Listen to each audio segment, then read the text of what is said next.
Hello friends, आप सभी का स्वागत है eagle IAS the study zone में।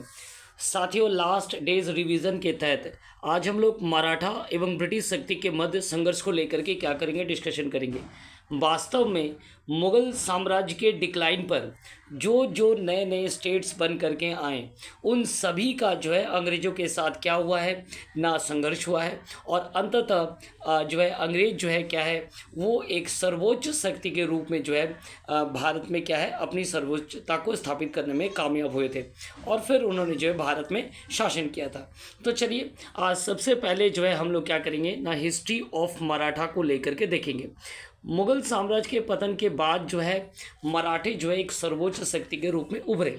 शिवाजी के बाद की अगर हम बात करें, साहू के समय काल के दौरान जो है पेशवा पेशवा के पास क्या थी, वास्तविक शक्ति धीरे धीरे हाथों में केंद्रित होता चला गया। अर्थात शिवाजी के बाद जब शाहू का शासनकाल आया तो पेशवा का पद क्रिएट किया गया और पेशवा के हाथों में धीरे धीरे जो है मराठा की संपूर्ण शक्ति या जो वास्तविक शक्ति है वो पेशवा क्या बन गया, केंद्र बन गया। साहू के समय काल के दौरान अगर हम बात करें तो बालाजी विश्वनाथ क्या थे ना, 1713 से लेकर 1720 तक पेशवा बने और उन्होंने सैयद बंधु की सहायता से फर्रुख सियर को उतार फेंका था। तो इस प्रकार वो पीछे से सैयद बंधुओं को जो है मराठा सेना का सपोर्ट दिया था और एक किंग मेकर की भूमिका में भी आ गए थे। हालांकि वे फ्रंट में नहीं थे, लेकिन बालाजी विश्वनाथ ने अपने कुटिल नीति के तहत जो है मराठा शक्ति को जो है दिल्ली के ताज तक जो है दिल्ली के दरवाजे तक जो है क्या किया था, पहुंचा दिया था।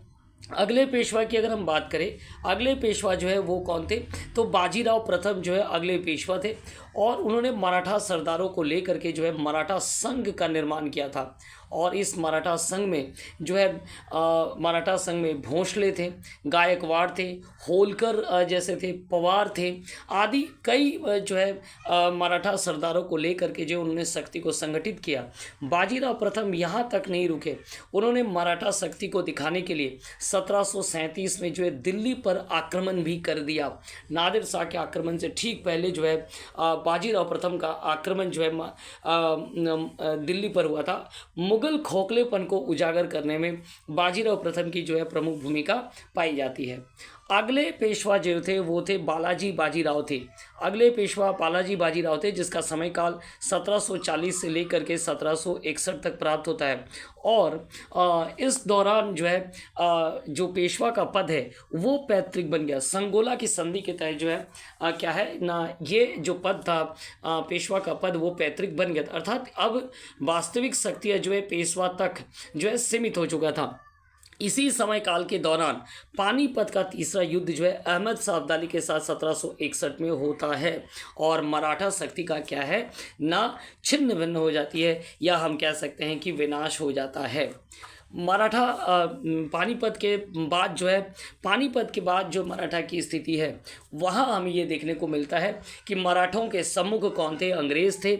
और इस प्रकार आंग्ल मराठा संघर्ष हमें देखने को मिलता है, 3 आंग्ल मराठा संघर्ष देखने को मिलता है और अंततः जो है अंग्रेज क्या होते हैं, विजय होते हैं। मराठा सरदारों को क्या करते हैं, अलग अलग प्रकार से युद्ध में पराजित करते हुए उन्हें संधि करने पर क्या कर देते हैं, बाध्य कर देते हैं।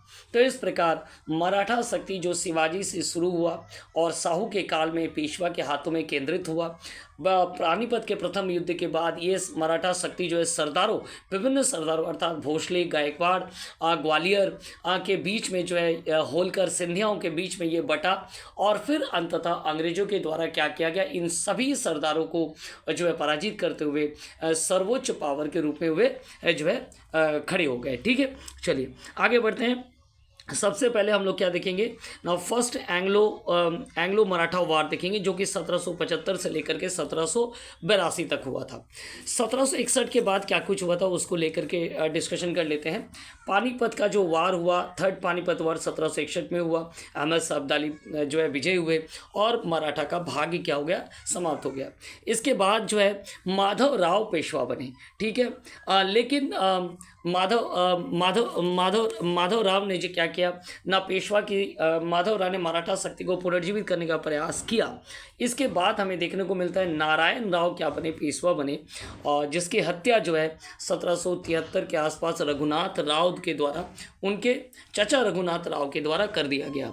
रघुनाथ राव को ऐसा लगा कि मराठा शक्ति जो है उनके पास आ गया, लेकिन अगले पेशवा जो है माधव राव नारायण को नियुक्त कर दिया गया, और इस प्रकार रघुनाथ राव और जो है क्या बन गया ना, मराठाओं के विरुद्ध जा करके अंग्रेजों के साथ जो है सूरत की संधि की।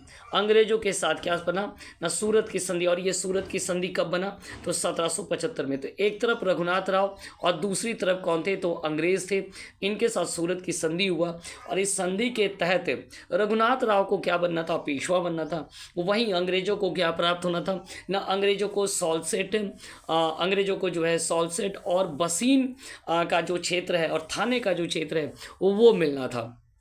रघुनाथ राव अंग्रेजी सेना को लेकर के क्या है ना आगे बढ़ते हैं, और अड़ास के स्थान पर क्या है ना, एक अनिर्णायक युद्ध होता है। 1776 में अगर हम बात करें, 1776 में अंग्रेज और मराठे के मध्य एक और संधि हुई, जिसे हम कहते हैं पुरंदर की संधि। और ये संधि जो है कोलकाता के अंग्रेजी सरकार ने तो मान लिया था, लेकिन बम्बई की सरकार ने इसे क्या कर दिया, इनकार कर दिया। और इसके बाद जो है बम्बई की सरकार के द्वारा क्या किया, एक सेना भेजा गया। इसमें वारेन हेस्टिंग्स की भूमिका भी जो है पाई जाती है। ठीक है, तो सेना भेज दिया गया, अर्थात वारेन हेस्टिंग्स को जो है ये नकारात्मक था कि वो इस संधि को मान ले, तो उसने क्या किया, बम्बई की सेना को क्या किया, सहायता पहुंचाने लगा। पेशवा के साथ जो है बम्बई की सेना का युद्ध हुआ, और बड़गांव पर जो है पराजित हो गया। अर्थात 1779 में अंग्रेजों और पेशवा के मध्य बड़गांव की संधि हुई, जिसमें अंग्रेज पराजित हुए। और ये जो पराजय है वारेन हेस्टिंग्स के लिए काफ़ी शर्मनाक था। वारेन हेस्टिंग्स इसको मानने के लिए तैयार नहीं था, अतः उसने दो दल भेजा, एक उत्तरी मराठों के लिए और दूसरा दक्षिणी मराठों के लिए। उत्तरी और दक्षिणी के लिए उन्होंने जो है कैप्टन पोफम को जो है ग्वालियर की ओर भेज दिया, और कैप्टन गार्डर्ड को कहाँ भेज दिया ना, कैप्टन गार्डर्ड को जो है उन्होंने पूना की ओर भेज दिया। तो एक तरफ उत्तरी मराठा और दक्षिणी मराठा को कंट्रोल करने के लिए वारेन हेस्टिंग ने अलग अलग जो है कैप्टन के अधीन जो है क्या भेजा, सेना भेजा। कैप्टन पोफम जो है ग्वालियर, कैप्टन पोफम। इसके बाद हम देखते हैं कि महाजी सिंधिया, अर्थात दोनों ही ने जो है बहुत अच्छी खासी जीत को प्राप्त किया। कैप्टन पोफम और कैप्टन जनरल ग्वाडेड के द्वारा गुजरात में सफलता प्राप्त किया गया। इसके बाद महाजी सिंधिया के मध्यस्थता में सालवाई की संधि की गई, जो कि काफ़ी महत्वपूर्ण माना जाता है। इस संधि को लेकर के काफ़ी प्रश्न भी पूछे जाते हैं। तो सालवाई की संधि में जो है सॉल्सेट और एलिफेंटा का जो क्षेत्र है वो अंग्रेजों को प्राप्त हुआ। अंग्रेज जो है रघुनाथ राव को पेशवा मानने से इनकार कर दिए, और पेशवा ने जो है रघुनाथ राव को पेंशन देना स्वीकार कर लिया। अंग्रेजों ने माधव राव नारायण, जो कि नारायण राव के बाद क्या बने थे, पेशवा बने थे, उसे पेशवा स्वीकार कर लिया, और दोनों ने एक दूसरे के विजित क्षेत्र जो है लौटा दिए। तो इस प्रकार जो प्रथम आंग्ल मराठा युद्ध हुआ, जो शुरू होता है सूरत की संधि से, अर्थात रघुनाथ राव के साथ सूरत की जो संधि हुआ था उस संधि से ये शुरू होता है, और ख़त्म कहाँ होता है, तो ख़त्म होता है सलवाई की संधि। सलवाई की संधि के द्वारा ख़त्म हो जाता है, जहाँ अंग्रेजों को क्या प्राप्त होता है ना, सॉल्सेट और एलिफेंटा के क्षेत्र और अपने अपने विजित क्षेत्र प्राप्त होते हैं, और राघोबा को क्या दिया जाता है, पेंशन देकर के जो है हटा दिया जाता है। ठीक है, तो इस प्रकार प्रथम जो है आंग्ल मराठा युद्ध समाप्त हुआ। चलिए, सेकंड आंग्ल मराठा युद्ध की अगर हम बात करें, इस समय 1798 तक जो है कौन था ना, लॉर्ड वेलेस्ली जो है गवर्नर जनरल बनकर आया। चूँकि फ्रांसीसियों का भय उस समय भी था, तो लॉर्ड वेलेस्ली चाहता था कि वह भारतीय राज्यों के साथ एक ऐसी प्रणाली या ऐसी संधि करे जिसके तहत वे पूर्ण रूप से, या उनकी जो विदेश नीति है जो है, या उनकी जो क्षमता है वो अंग्रेजों के ऊपर डिपेंड हो जाए। और इसी के तहत जो है क्या है ना, सब्सिडी अलायंस सिस्टम लेकर के वो आया। परंतु जो है मराठों के जो मुकाबली या जो नीति निर्धारक नाना फडणवीस थे, उन्होंने सहायक संधि से इनकार कर दिया। जब तक नाना फडणवीस थे तब तक किसी प्रकार का सहायक संधि नहीं हुआ, लेकिन 1800 में जो नाना फडणवीस की मृत्यु हो गई और इसके बाद जो है बाजीराव द्वितीय जो है वो क्या बने ना, उन्होंने मराठा सरदारों के साथ जो है झगड़े कराने प्रारंभ कर दिया, अर्थात अपनी सर्वोच्चता को स्थापित करने। और मराठा सरदार जो कि बाजीराव प्रथम के काल में बने थे, उनके शक्ति को कम करने के लिए उन्होंने आपस में लड़ाना प्रारंभ कर दिया। तो सिंधिया एवं होलकर के मध्य जो है झगड़े कराने प्रारंभ कर दिए, परंतु ऐसा देखा गया कि बाद में सिंधिया क्या हुए ना विजित हो गए और बाजीराव द्वितीय को अपने प्रभाव में ले लिया। और इस कारण से बाजीराव क्या किए, बाजीराव के द्वारा एक और कदम उठाया गया कि उन्होंने होलकर के भाई बिट्ठूर जी का हत्या करवा दिया। होलकर ने अब पूना पर आक्रमण करके जो है अधिकार कर लिया। बाजीराव द्वितीय क्या कि यहाँ से भागते हुए बसीन पहुँचे, जहाँ 1802 में उन्होंने क्या किया, अंग्रेजों के साथ संधि की, जिसे बसीन की संधि कहा जाता है। और इस संधि के साथ चूंकि बाजीराव द्वितीय स्वयं पेशवा थे, उन्होंने भागकर अपने मराठा सरदारों के आक्रमण से भाग करके जो है कहाँ पहुँचे थे, वसीम पहुँचे थे। तो अंग्रेजों को ये समझ में आ चुका था कि पेशवा और मराठा संघों के बीच में आपसी तालमेल का अभाव है और इसका फ़ायदा मराठा अंग्रेजों को मिला। पेशवा की जो सर्वोच्चता है वो वसीम की संधि के साथ क्या हो गया, समाप्त हो गया। मराठा सरदार, चूँकि मराठा सरदार बाजीराव द्वितीय के इस कदम को मानने के लिए तैयार नहीं थे, अतः उन्होंने जो है आक्रमण करना जो है श्रेयस्कर समझा। सिंधिया एवं भोसले दोनों ने जो है संयुक्त मोर्चा बनाया और अंग्रेजों के विरुद्ध जो है क्या किया, लड़ना चालू किया। इस युद्ध में गायकवाड़ और होलकर क्या रहे, अलग रहे। अंग्रेजी सरकार ने लॉर्ड वेलेस्ली तथा जनरल लेक, ठीक है, लॉर्ड वेलेस्ली और जनरल लेक को क्या किया है ना, नेतृत्व में दक्षिणी तथा उत्तर भारत के मराठों के विरुद्ध युद्ध छेड़ा और उन्हें क्या कर दिया, परास्त भी कर दिया। और इस प्रकार जो है अंग्रेजों से परास्त हो करके भोसले के साथ क्या हुआ ना, भोसले के साथ देवगांव की संधि की गई 1803 में।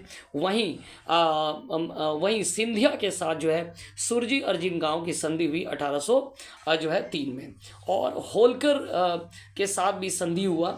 होलकर के साथ बाद में जो है 1804 में होलकर भी अंग्रेजों से पराजित होता है और राजपुर घाट की संधि जो है 1805 में जो है किसके साथ होता है, होलकर के साथ होता है, राजपुर घाट की संधि। इस प्रकार अलग अलग संधि के साथ द्वितीय जो मराठा आंग्ल मराठा युद्ध प्राप्त होता है, वहाँ हमें देखने को मिलता है कि मराठा, चूँकि वसीन के संधि के तहत ही जो है मराठा पेशवा की सर्वोच्चता समाप्त हो गई थी, तो मराठा सरदार अब फ्रंट में थे और इस मराठा सरदारों के साथ जो है लॉर्ड वेलेस्ली जनरल लेक का युद्ध होता है और इस दौरान जो है वे परास्त होते हैं और उनके साथ भोसले के साथ देवगांव की संधि, महाजी सिंधिया के साथ सुरजी अर्जन गांव की संधि और होलकर के साथ बाद में राजपुर घाट की संधि किया जाता है।